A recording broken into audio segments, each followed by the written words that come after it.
Para pendengar kuliah subuh yang saya muliakan, sesudah saya mengucapkan selamat beribadat salat subuh dan selamat menerima hari yang baru, maka sekarang kita meneruskan tafsir daripada surat Al-Baqarah ayat 248. أعوذ بالله من الشيطان الرجيم وقال لهم نبيهم إن آية ملكه أن يأتيكم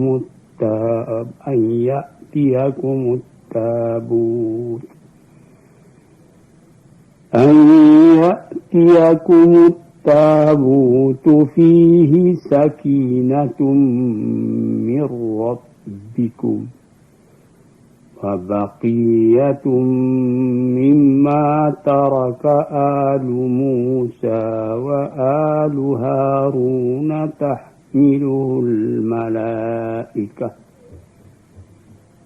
إن في ذلك لآية لكم إن كنتم مؤمنين. Di ayat yang telah terdahulu yang telah kita tafsirkan,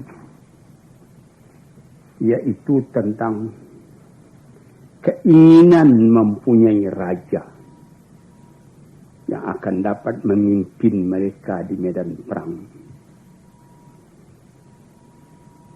Lalu diutus Tuhan seorang raja namanya Talut. Tapi ada lagi kritik, ada lagi rasa tidak setuju daripada rakyat Bani Israel itu. Mengapa Talut, seorang miskin yang akan diangkat jadi raja? Anna yakunu lahul mulk alaina. Bagaimana caranya mereka akan menjadi penguasa kepada kami, menjadi raja kami? Padahal kami nahnu ahqqu bil mulki minhu. Kami lebih berhak menjadi raja dari dia. Mengapa? Kami kaya, padahal dia tidak punya apa-apa. Dia tidak ada uang, dia tidak ada harta. Lalu dijawab oleh Nabi mereka itu. Dia dipilih oleh Allah menjadi raja, bukan karena uangnya. Tetapi dia mempunyai bastatan fil ilmi wal jismi. Dia mempunyai keluasan bukan perkara harta, tapi perkara ilmu. Jadi kalau disuruh pilih, kita kaya raya tapi bodoh. Mana yang lebih baik dengan orang tidak kaya tapi ilmunya, pengetahuannya, kesehatan badannya, itu ada padanya. Orang yang berpikir luas memandang jauh, orang lebih suka memilih yang akan jadi raja itu yang sehat badannya, luas ilmunya. Walaupun harta itu tidak ada pada hari ini karena ilmu, pengetahuan dan kesehatan badan, lain hari bisa datang itu harta. Sebaliknya orang yang kaya raya, kalau dia bodoh, atau dia sudah merasa senang dengan hartanya itu, dia tidak ingin menambah lagi, melainkan menghabiskan yang ada. Akhirnya banyak yang kemudiannya beberapa tahun di belakang menjadi orang melarat. Ini pernah kejadian di antara raja-raja Bani Umayyah. Ada 3 raja terkenal. Raja Sulaiman bin Abdul Malik terkenal karena dia raja kaya, suka makan. Jamuan, makan segala macam makanan, segala macam masakan mesti bawa ke istana, sediakan di istana, sehingga ribut selalu siang malam pasal makanan. Sehingga yang menjadi pembicaraan orang di luar, engkau berapa macam makanan hari ini. Terpengaruh orang banyak karena raja demikian itu. Kemudian itu Raja Sulaiman bin Abdul Malik mati karena terlalu kenyang. Dia makan bebek, makan itik 8 ekor satu hari. Kita yang biasa ini 1 ekor pun tak habis, dia sampai 8 ekor. Mati karena terlalu kenyang. Ada lagi apa itu namanya, raja yang lain, yaitu tadi Sulaiman bin Abdul Malik, yang satu lagi Hisham bin Abdul Malik. Ini Hisham bagaimana? Itu model-model pakaian saja, berganti 4-5 kali satu hari, macam-macam saja model. Di mana saja model pakaian yang ada di Tiongkok, di Hindia, di mana pesan, sediakan buat beliau. Sehingga ketika dia naik haji ke Mekah, entah berapa puluh, 20-30 ekor unta untuk spesial membawa pakaian beliau saja. Kemudian memerintah pula Umar bin Abdul Aziz. Ini raja tidak kaya. Tidak memikirkan makan sekedarnya. Pakaian sekedarnya lekat di tubuh. Dia tidak mengambil baitul mal untuk kepentingan dirinya sendiri. Akhirnya Sulaiman meninggal. Hisham bin Abdul Malik meninggal. Umar bin Abdul Aziz meninggal. Beberapa tahun kemudian dilihat orang yang keturunan Hisham bin Abdul Malik itu, keturunannya, dia tidak berkuasa jadi raja lagi. Memberi aib, minta kepada orang lain. Bagaimana keturunan Umar bin Abdul Aziz? Dia membagi-bagikan zakatnya kepada fakir dan miskin. Umar bin Abdul Aziz sendiri tidak kaya. Dia meninggalkan ilmu kepada anaknya. Dia meninggalkan kehidupan yang sejati. Sedang keturunan Hisham dan keturunan Sulaiman yang ditinggalkannya cuma harta, bukan pendidikan. Ini yang dikatakan di dalam kitab Al-Iqdul Farid tentang sejarah manusia. Di sini kita melihat tentang Talut menjadi raja itu. Diprotes orang karena tidak kaya, tapi dia ada ilmu, tubuhnya sehat. Ini yang penting. Dan Allah akan memberikan dia punya kekuasaan kepada barang siapa yang dikehendakinya. Dan Allah Ta'ala itu maha luas lagi maha mengetahui. Maka terjadilah peperangan antara Bani Israel dengan lawannya. Wa qala lahum nabiyuhum inna ayata mulki an ya'tiyakumut tabutu fihi sakinatun min rabbikum wa baqiyatun mimma taraka alu Musa wa alu Harun tahmiluhul malaikah. Terjadi peperangan. Perang itu dari dahulu kala biasa mempunyai simbol, mempunyai bendera. Di zaman Nabi Muhammad ada bendera Ansar, ada bendera Muhajir. Di waktu-waktu yang lain, walaupun bangsa, agama, apa yang berperang, dia mesti memakai tanda perang. Ada lambang, ada bendera, ada marawah, ada cogan kata orang Melayu, ada beberapa senjata dan lain-lain. Jadi dikatakan, berkata kepada mereka, nabi mereka, inna ayata mulkihi, tanda dari kebesaran raja itu, ayat tiakumut tabutu fi sakinatum min rabbikum. Dibawa kepada kamu satu tabut, satu peti. Fihi, pada peti itu ada sakinah, ketetapan hati daripada Tuhan kamu. Sakinah min rabbikum. Jadi ada itu seperti kita sendiri.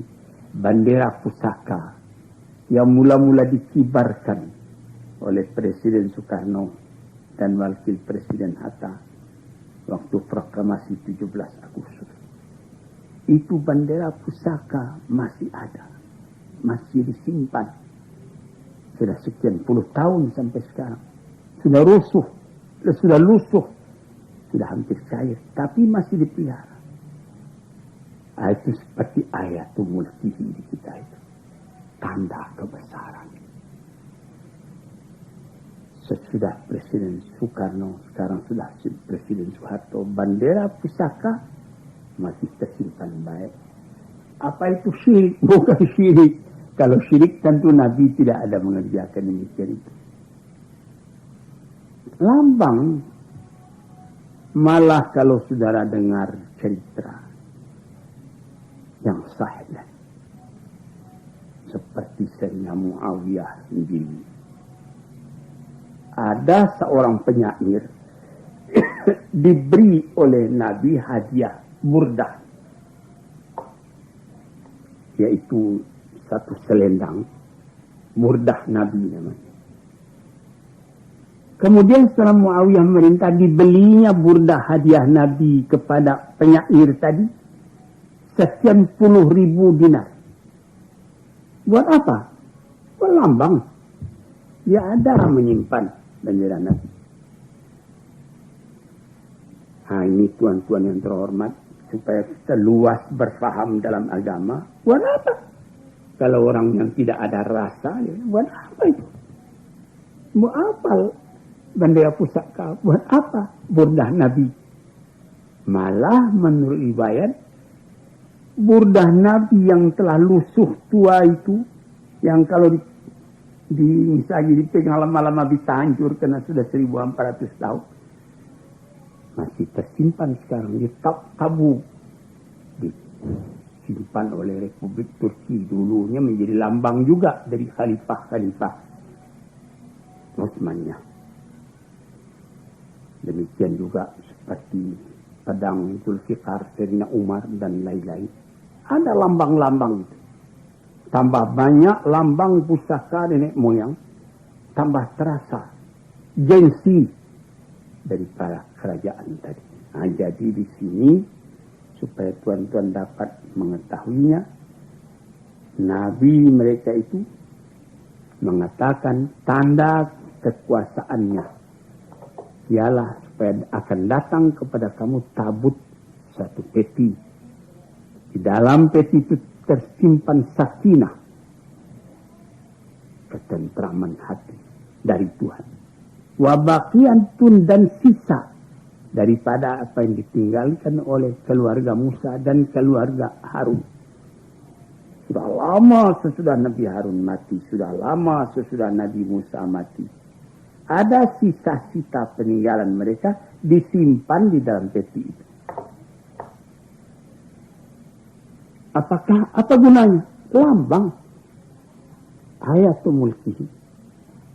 Engkau mengatakan keturunan daripada Musa. Mana tandanya? Ini tandanya. Ada sisa.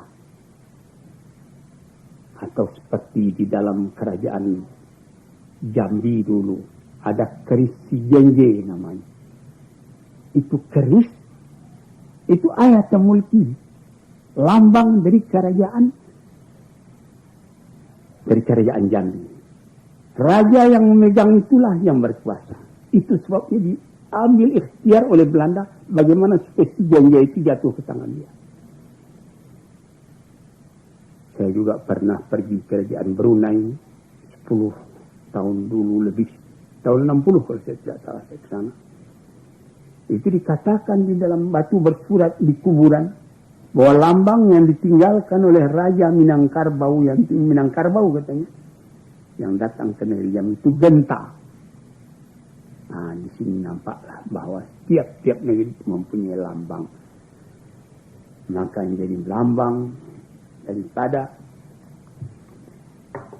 orang yang pergi berperang itu ialah sisa-sisa peninggalan keluarga Musa dan keluarga Harun dibawa oleh malaikat. Sesungguhnya pada yang demikian itu adalah menjadi tanda untuk kamu jikalau kamu beriman kepada Allah.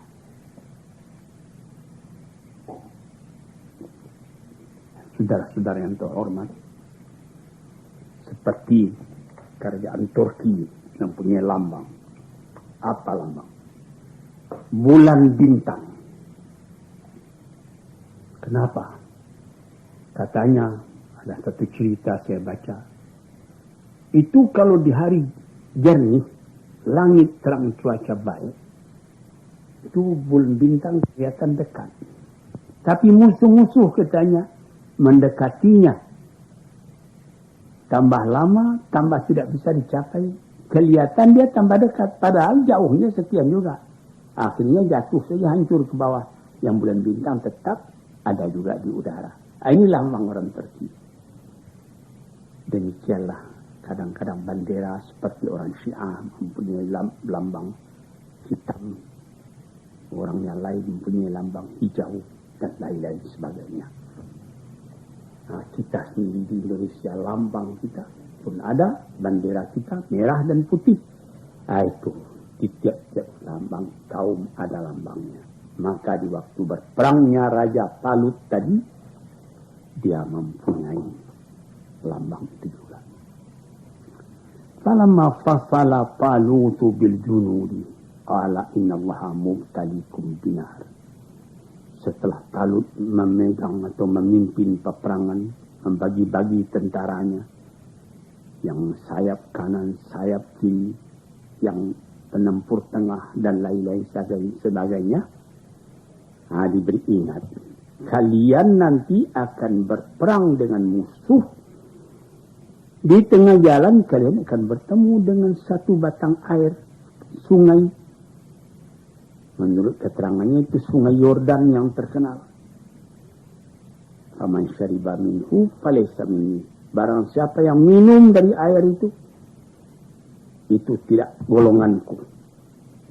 Wa man lam yat'amhu fa innahu minni. Barang siapa yang bisa menahan hati, dia tidak bisa minum di situ, itulah yang tenteraku. Illa man yaghtarafa ghurfatan. Kalau cuma mengambil saja satu genggam air, dikecupkannya kedua belah tangannya, bertemu jari dengan rapat, diambilnya air sekian, diminumnya itu boleh. Tapi kalau sudah lebih daripada itu, terlalu banyak meminum air, nanti kamu lemah berperang. Jadi setelah lama berjalan, sampailah di batang air atau di sungai tadi. Diberi ingat, jangan banyak minum, cukup satu ciduk saja dengan air. Tapi yang minum satu ciduk itu tidak cukup, ya lain dia minum sampai dia punya perut jadi gempung karena minum. Fasyaribu minhu illa qalilan minhum. Semua minum, cuma sedikit yang tidak minum. Jadi kalau sudah terlalu banyak minum, kegesitan berjalan tidak ada lagi. Kalau sedikit saja bisa kuat, tapi kalau sudah tak minum karena panas, airnya dingin, dihantam, lemah badan. Setelah lepas dari tempat minum itu, falamma jawazahu huwa walladzina amanu ma'hu. Setelah lepas dari tempat itu, Nabi dan bersama dengan orang-orang yang beriman itu, qalu la taqata lana al-yawma bijalut wa junudih. Ini kita sudah capek ini. Kita tidak kuat lagi berhadapan dengan Jalut atau Goliat dan tentaranya. Jadi sebagian besar orang yang turut minum karena dia yang banyak minum tadi, tidak kuat pergi berjuang lagi. Alalladzina yabunnuna annahum mulaqu rabbihim. Tapi orang yang memegang disiplin dengan keras, dia tidak minum kecuali sejemput air saja, dia terus menghadapi musuh tadi. Yang sedikit itulah yang menang. Berhasil juga yang sebagian besar sudah kenyang karena air, tidak bergerak lagi. Yang sebagian kecil itulah yang menghadapi musuh. Itu dikatakan kam min fi'atin qalilatin ghalabat fi'atan katsiratan biidznillah. Bukan perkara yang heran kalau golongan kecil bisa mengalahkan golongan besar dengan izin Allah. Karena golongan yang kecil tadi kuat disiplinnya, kuat jiwanya, tidak dia minum, dan sekedar sedikit saja, maka mereka lah yang menang. Wallahu ma'as sabirin, dan Allah adalah bersama-sama dengan orang-orang yang sabar. Disitulah walamma barazu li Jalut wa junudih, setelah mereka itu berhadap-hadapan dengan Jalut dan tentaranya, maka yang sedikit tadi, yang bersemangat kuat tadi, berdoa kepada Allah. Rabbana afriq alaina sabran. Ya Tuhan kami, teguhkan hati kami, penuhi kami dengan sabar. Wasabit aqdamana, teguhkan langkah kami. Wansurna alal qaumil kafirin, dan tolonglah kami, ya Allah, menghadapi kaum yang kafir. Fahazamuhum, kalahlah musuh tadi dengan izin Allah. Daud sendiri yang membunuh kepada Jalut itu. Cara pembunuhannya nanti lain hari kita terangkan. Wa atahullahul mulka wal hikmata, diberi Allah itu kekuasaan dan hikmah, kebijaksanaan, dan diajar oleh Allah Ta'ala kepadanya apa yang dikehendaki oleh Allah. Akhirnya di akhir ayat dikatakannya, demikianlah di dunia ini. Kalau tidak ada perjuangan antara manusia dengan manusia, setengah menghadapi yang setengah, rusak bumi. Kalau damai-damai saja rusak bumi. Mesti ada pertempuran antara benar dan salah. Allah adalah menganugerahkan keutamaannya dan kesempurnaannya kepada isi alam. Demikianlah ayat-ayat Allah kami bacakan kepada engkau dengan kebenaran, dan sesungguhnya engkau ya Muhammad adalah orang yang diutus oleh Tuhan. Sekian dulu. Assalamualaikum warahmatullahi wabarakatuh.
Assalamualaikum warahmatullahi wabarakatuh.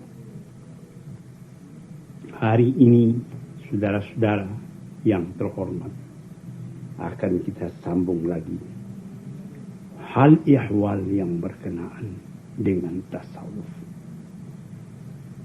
Hari ini kita akan membicarakan bagaimana hati. Ketahuilah bahwa sungguhnya hati itu, apabila telah dikosongkan daripada kecintaan akan dunia, apabila dikosongkan daripada kerakusan kepada harta, atau dikosongkan dari ambisius, hendak mendapat pangkat, hendak mendapat kedudukan, Kalau sudah kosong, isi. Sesudah kosong dari keinginan dunia, harta, ambisius kepada pangkat, lalu yang kosong tadi diisi. Asa isinya. Ingat akan akhirat.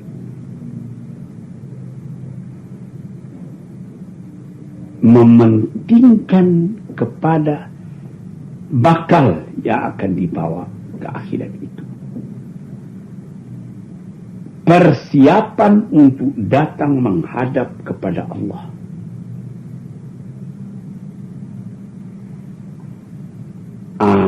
Kalau ini sudah hati yang dikosong daripada kehendak dunia tadi, dinegatifkan kepada dunia, dipositifkan kepada akhirat. Itulah permulaan dari terbukanya jalan. Karena kadang-kadang mata kita disilaukan oleh barang yang fana, sehingga kita lupa kepada barang yang bakal.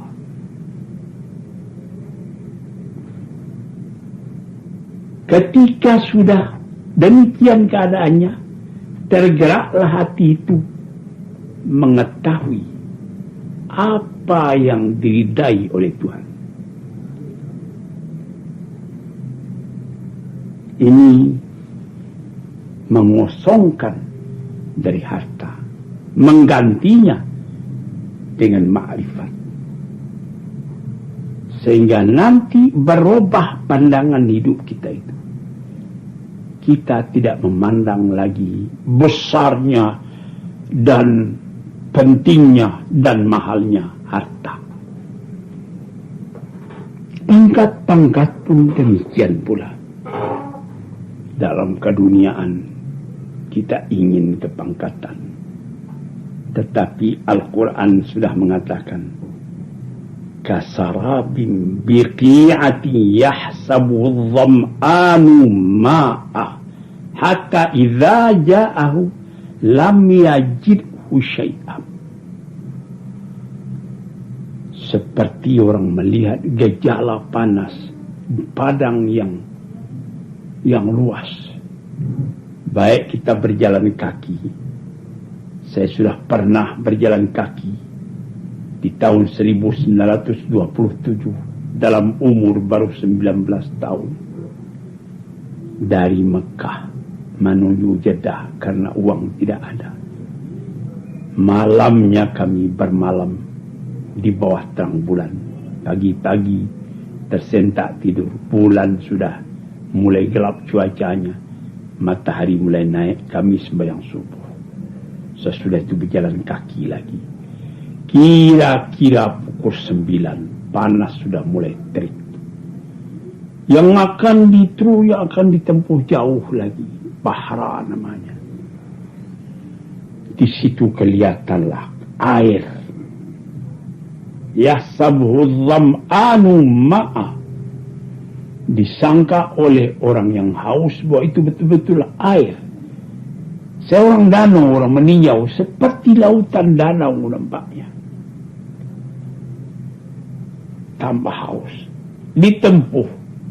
Sesudah ditempuh, tidak ada air tadi. Yang ada cuma pasir. Nanti kelihatan jauh lagi ada air di sana. Begitu terus menerus. Maka orang yang cuma dunia, yang tempat hatinya lekat, itulah yang menjadi tujuan dari hidupnya.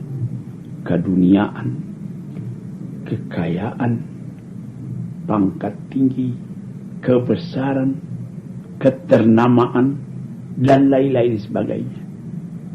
Apabila sudah ditempuh, ya, tidak apa-apa. Ini jangan sampai dilupakan hal ini. Sehingga sebagaimana dikatakan oleh Imam Abdul Qadir Jailani, jangan diletakkan hartamu, kekayaanmu, kebesaranmu, pangkatmu di dalam hatimu. Karena kalau dia pangkat itu hilang, harta itu habis, nanti hatimu luka. Payah mengobat hati yang luka. Nah, jadi di dalam segala sesuatu di dunia ini, sadar, tidak ada yang langgeng, tidak ada yang kekal. Ini yang mesti diingat. Nah, jadi kosongkan hati dari itu, lalu positifkan tujuan. Kemana tujuanmu? Nah, di sinilah diterangkannya di ayat tadi, di kata-kata ahli tasawuf tadi. Dia bilang bahasa Arab, i'lam annal qalba idza khala minal ihtimami bidunya wa ta'alluqu bima fiha wa ta'alluqi bima fiha min malin aw riyasatin aw sawlatin wa ta'allaqa bil akhirah wal ihtimama biha min tahsulil uddah wa tahabbul qudum ala Allah azza wa jalla fa dzalika awwalu futurihi wa tabashuru fajrihi. Ketahuilah olehmu, apabila hati telah engkau kosongkan daripada mementingkan dunia dan melekatkan hati kepada harta atau kepada pangkat atau kepada macam-macam rupa, lalu hati yang kosong dari itu ditaklukkan, disangkutkan kepada akhirat dan mementingkan pula akan persiapan menghadapi jalannya akan datang. Watahau, bersiap untuk maju ke hadapan Allah Subhanahu wa taala. Fazalika awal futuhihi, itulah mulai hati sudah terbuka. Sudah lain kita punya hidup itu. Sudah datar dunia ini kita hadapi. Bukan berarti kita membuangkan harta yang ada. Ini seperti cerita Imam Malik. Ketika dia tinggal di negeri Madinah, Khalifah Bani Abbas Al-Mahdi atau Al-Hadi meninggalkan uang padanya 1000 dinar emas. 1000 dinar emas. Sedangkan 100 dinar saja sudah berat. Belum ada uang kertas pada waktu itu, betul-betul emas, dinar. Jadi seperti ringgit di zaman dulu. Ditinggalkan, disimpannya uang itu baik-baik. Ketika Khalifah sudah datang ke Madinah, balik dari mengerjakan haji, Bapak Imam Malik katanya, saya harap Bapak mari kita sama-sama pindah ke negeri Baghdad. Di situ Bapak lebih leluasa berfatwa. Imam Malik menjawab dengan senyum, saya lebih suka nanti kalau mati dikuburkan di kubur tempat Rasulullah meninggal. Kemudian dia uang tadi tidak dibelanjakannya walaupun 1 dinar, dikembalikannya katanya. Ini barangkali maksud tuanku tempoh hari meninggalkan buat belanja, saya berangkat ke Baghdad. Ini uang belum spesial juga habis, ini saya kembalikan. Kalau hatinya itu takluk ke dunia, 1000 dinar, tentu dia tahan, dia balik. Apa kata Khalifah? Saya bukan meminta uang itu, simpanlah kembali uang itu buat belanja Bapak. Sekarang saya tambah hadiah, dikasihnya kuda Arab yang bagus. Dan nanti kalau Bapak mau pergi ke mengajar ke masjid, kalau memang tidak bisa pindah ke Baghdad, inilah kuda untuk Bapak kendarai. Terima kasih. Datang muridnya Imam Syafi'i. Sesudah raja pergi, Imam Syafi'i datang. Ini kuda dari mana ini Pak? Bapak guru. Ini hadiah Khalifah Al-Hadi. Bagus sekali. Memang bagus. Dan ini sesuai buat pakaianmu. Ambillah buatmu kuda ini. Jadi tidak lekat harta itu dalam hatinya. Uang dia simpan. Kalau datang orang minta dia kasih. Kuda yang begitu bagus dikasihkannya kepada muridnya. Katanya, naam wa khair wa layak bika, katanya. Memang bagus ni kuda. Bagus. tapi yang layak mengendalinya engkau.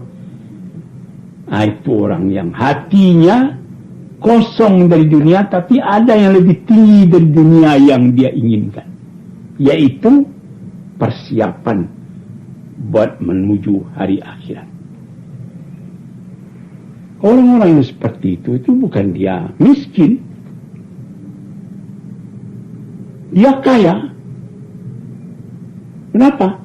Siapa yang katakan kaya? Orang yang tidak banyak keinginannya dalam dunia ini, itulah orang yang kaya.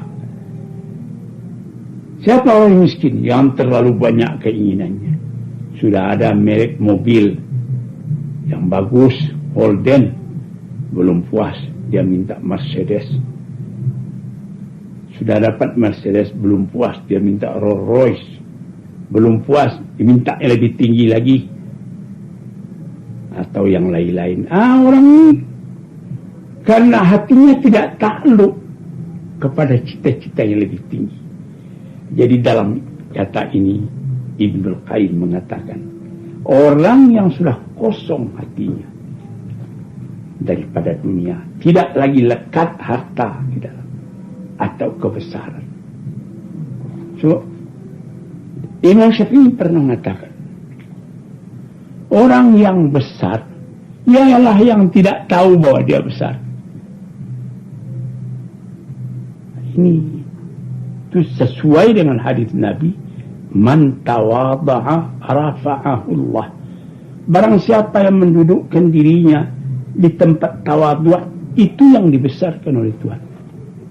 Tapi orang man tarafa'a wada'ahu Allah. Dia meninggi, saya mesti, ini etiketnya begini, protokolnya begini, saya mesti duduk di atas mobil begini. Ini mesti aturan kalau saya fit, very important person, tempat saya mesti sedia. Kalau begitu itu orang kecil, dia sudah diikat oleh keadaan dunia tadi. Ini yang diterangkan di dalam kitab tasawuf. Jika watabashiru fajrihi fadzalika awal futuhi watabashiru fajrihi, itulah orang yang mula-mula telah terbuka pintu padanya, dan itulah satu kegembiraan dari menyingsing fajar, keindahan dalam hidup. Fa'inda dzalika yataharraku qalbuhu li ma'rifati ma yarda bihi rabbuhu minhu. Waktu itu tergeraklah hatinya, hendak mengetahui apa yang diridai Allah daripadanya, apa yang disenangi Allah daripadanya. Ringan dia mengerjakan tahajud, ringan dia mengerjakan salat duha. Mengomel dia pada dirinya kalau dia tersangkut akan sembahyang sehingga tidak sembahyang di awal waktu. Menyesal dia kalau dia tidak menolong orang yang kesusahan.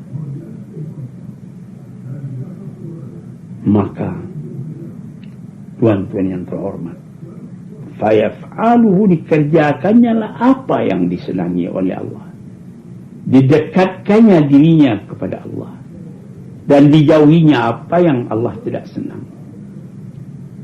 Inilah tanda dari iradatnya atau kemauannya yang sudah positif untuk mendekati Allah.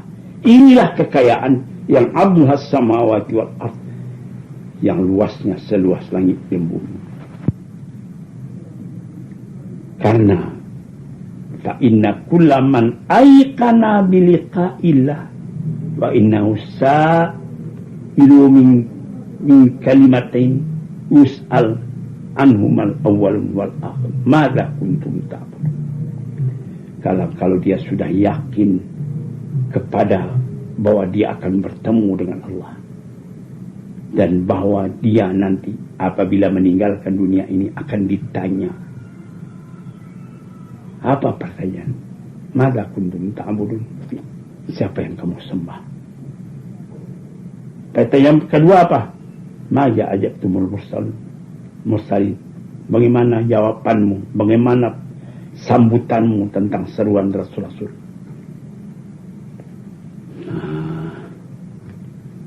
Jadi orang seperti demikian itu tak dapat tidak. Dia mesti sadar mencari ma'rifat kepada yang disembahnya dan mencari jalan supaya sampai kepada yang disembahnya itu. Kalau sudah tamakun, sudah mendalam, futiha lahu babul insi bil khalwah wal wihdah wal amakinil khaliyah. Hari lainnya. Kalau sudah dibukakan hati ke sana, bertukar keinginan. Kalau dulunya ingin ramai-ramai, nah sekarang ini khalawah yang dia senang. Seni-suni, sendiri-sendiri. Tempat-tempat yang sepi. Orang takut kesepian, dia senang sepi. Sepi dari manusia, tapi dia ramai dengan Allah dan dengan malaikat.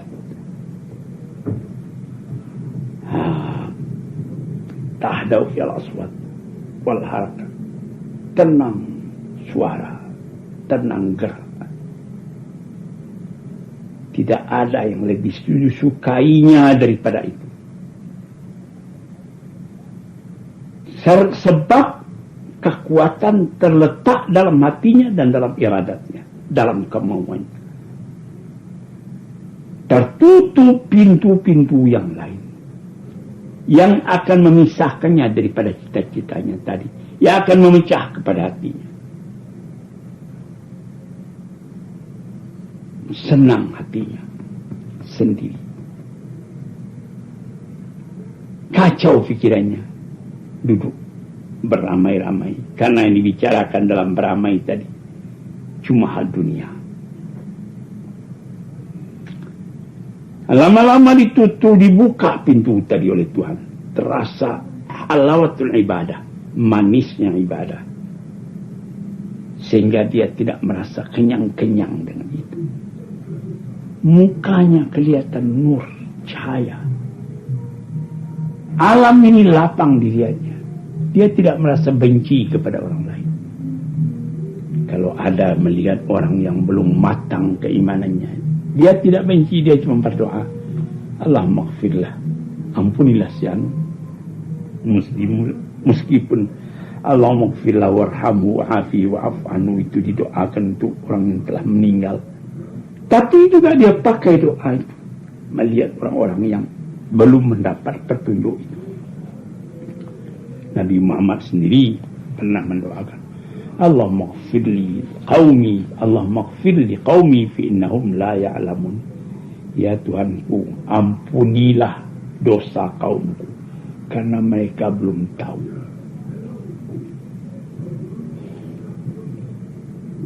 Jadi tuan-tuan yang terhormat, orang yang begini telah merasa lazat, kepuasan, kesenangan yang lebih daripada kesenangan main-main dalam dunia ini, menuruti syahwat.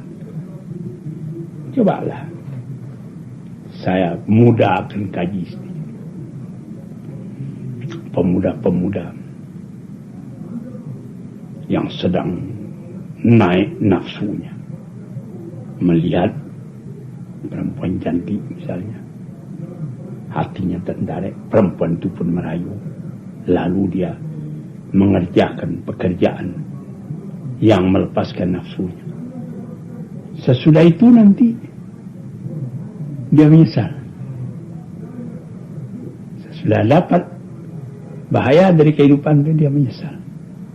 Dunia ini seperti orang minum, orang haus minum air, tapi air diminum, air laut, tambah diminum, tambah haus.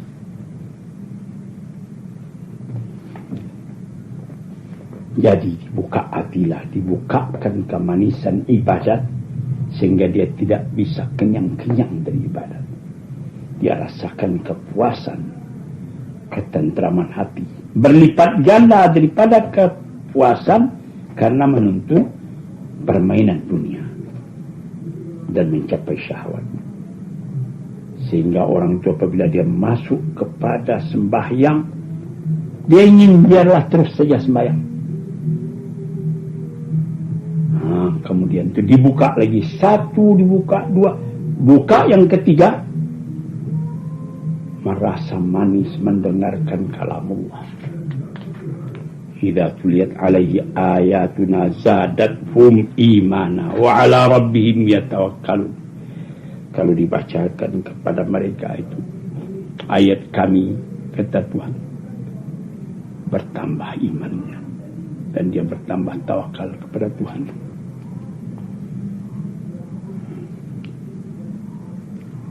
Kalau didengarnya itu ayat, tentram hatinya. Sebagaimana tentramnya hati seorang anak kecil apabila diberikan kepadanya permainan yang akan dia pegang. Buka lagi. Berapa buka itu? Kalau sudah sampai dibuka lagi pintu, kelihatanlah olehnya kebesaran Allah, kenikmatan Allah, kamal, jamal, jalal, kesempurnaan, keindahan, kemuliaan, dan kesempurnaan dari sifat-sifat Tuhan dan hikmah-hikmah Tuhan, dan arti-arti dari tiap ayat itu terbaca. Sebagaimana saya baca dalam sejarah Iqbal, bagaimana membaca Quran ayah katanya kepada ayahnya. Ayahnya menjawab, baca dengan tekun seakan-akan engkau rasai nanti bahwa Quran itu turun kepada engkau. Terasa itu.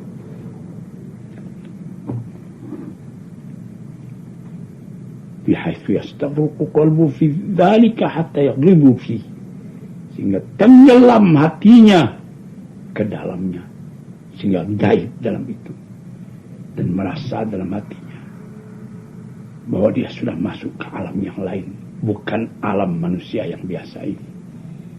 Saudara-saudaraku yang terhormat, ini beberapa dalil yang disebutkan halawatul iman. Man zaqa halawatul iman, orangnya merasai akan manisnya iman itu.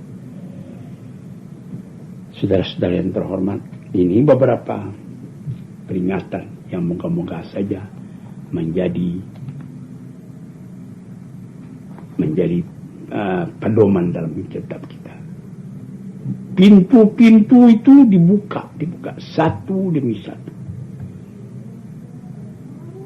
Sesudahnya merasakan dekat kepada Tuhan tadi itu, gaib di dalam Tuhan, dibuka lagi pintu. Apa? Malu kepada Tuhan. Malu. Padahal Tuhan tidak kelihatan, tapi Tuhan terasa dalam hati.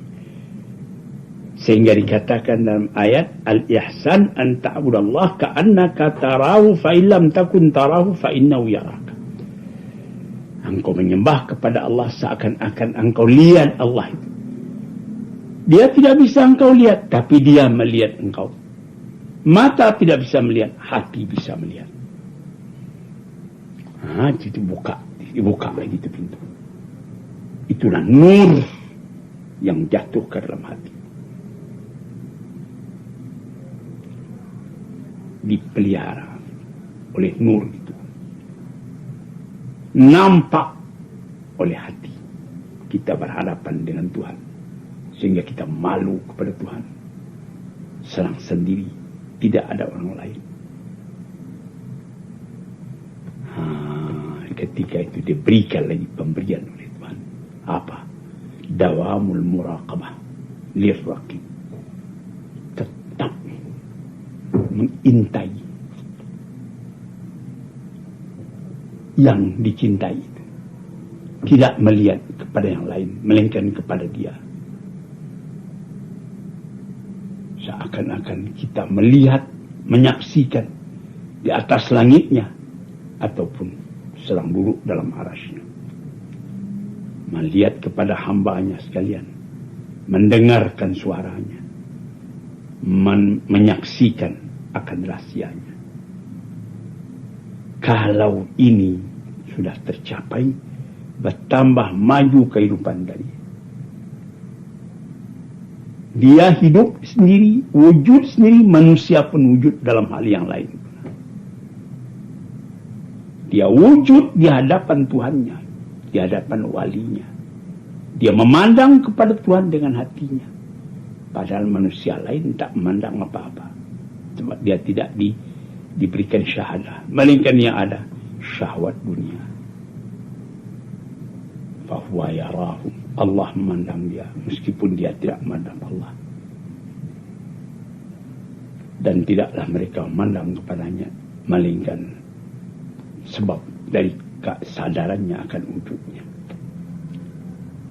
Hadirin yang terhormat, cukup sekian dulu. Nanti insyaAllah di hari yang lain dalam fasal tasawuf ini kita sambung lagi keasyikan kita memandang Tuhan itu. Assalamualaikum warahmatullahi wabarakatuh.